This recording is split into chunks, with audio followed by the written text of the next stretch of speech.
Dans cette vidéo, je vais analyser un ouvrage en tentant d'en extirper les idées qui me semblent les plus intéressantes dans le domaine du gouvernement, de la gouvernance et du management public. Cet ouvrage, c'est Le Prince de Nicolas Machiavel. Il s'agit en fait d'un traité politique écrit au début du XVIe siècle. Nous ne reviendrons pas sur le contexte historique dans lequel il a été produit. Retenons simplement qu'il fut dédié à Laurent II de Médicis, alors souverain de la République de Florence. Pour beaucoup, il s'agissait pour Machiavel de se rapprocher d'un pouvoir duquel il avait été écarté. Cette œuvre regorge d'idées politiques, sur les différents types d'États, sur les moyens d'accéder au pouvoir, sur les questions militaires aussi. Nous nous concentrerons, quant à nous, uniquement sur les idées qui touchent au bon gouvernement, selon Machiavel. Le bon gouvernement, c'est celui qui permet au prince de conserver son pouvoir.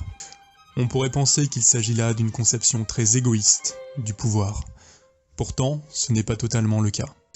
Dans le dernier chapitre de son ouvrage, Machiavel décrit ce qu'il présente comme ses intentions véritables.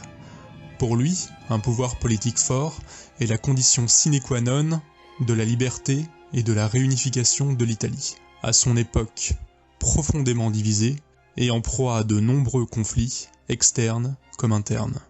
Les idées sur lesquelles nous nous arrêterons sont au nombre de 8. La première est sans doute celle qui a fait rentrer le prince dans l'histoire. Machiavel préconise au prince non pas d'être bon ou juste, mais d'être efficace pour conserver son pouvoir. En cela, il tranche avec la majorité des textes écrits jusqu'alors, destinés aux souverains, teintés d'un certain moralisme. Pour Machiavel, la bonté et la justice peuvent être politiquement dommageables. Il prend l'exemple de la générosité financière. Si le prince décide d'offrir quelques biens à quelques-uns, très vite, pour compenser les pertes, il devra augmenter la fiscalité. Alors, selon les mots de Machiavel, il plaira à quelques-uns, mais déplaira à beaucoup. De plus, s'il décide de revenir sur sa décision, il sera considéré par la majorité comme avare. Deuxième idée, le prince doit savoir user tantôt de la force, tantôt de la ruse. Il doit être à la fois lion et renard. C'est là une image forte qui a été reprise dans son logo par une célèbre école de sciences sociales et politiques. Pour illustrer son propos, Machiavel met en scène César Borgia, un seigneur qu'il a pu fréquenter. César Borgia conquiert un nouveau territoire. Voyant en son sein une population profondément divisée, il décide de mettre à sa tête son bras droit. Il lui enjoint de rétablir l'ordre par la violence. Progressivement, l'ordre est effectivement rétabli, mais au prix d'une forte colère à l'encontre de son bras droit. Alors César Borgia, sans ciller, le fait assassiner.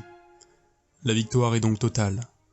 Non seulement la paix est rétablie, mais il apparaît maintenant comme un sauveur. La troisième idée est relative à la force que peut utiliser le prince.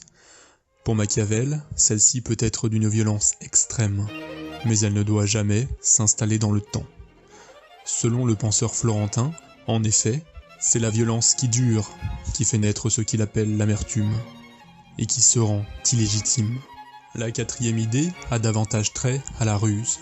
Pour Machiavel, le prince doit posséder de la virtu, c'est-à-dire une capacité à s'adapter et à tirer profit des circonstances hasardeuses, qu'il appelle fortuna.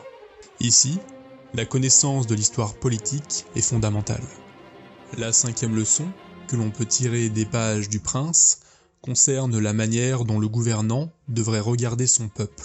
Machiavel plaide pour que l'on considère les hommes non pas comme on voudrait qu'ils soient, mais comme ils sont, c'est-à-dire comme une menace au pouvoir en place, et donc à la stabilité de l'État.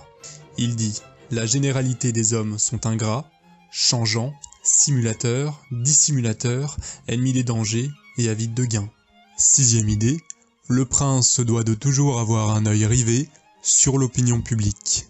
Pour tenter de l'orienter, il peut, selon Machiavel, aller jusqu'à l'usage de la tromperie, dans la mesure où pour lui, le vulgaire ne se prend qu'à l'apparence. Il loue en fait, sans la nommer, une certaine communication politique. Le prince doit veiller à être aimé, mais plus encore à être craint.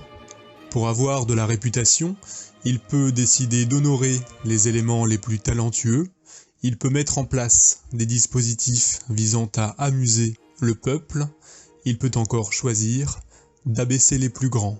La 7e idée concerne le respect dont doit faire preuve le prince vis-à-vis de ses promesses. Pour Nicolas Machiavel, les choses sont limpides. Toute promesse doit être abandonnée par le dirigeant lorsque l'accomplissement lui serait nuisible et que les raisons qui l'ont déterminé à promettre n'existent plus. Il ajoute qu'en une telle situation, le prince doit adopter une certaine attitude. Il doit se montrer tout plein de douceur, de sincérité, d'humanité, d'honneur et principalement de religion.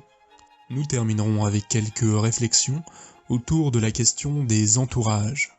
Machiavel conseille au prince de s'entourer de personnes qui considèrent qu'elles ne pourraient se soutenir sans le soutien du prince et qui songent davantage à son intérêt qu'au leur.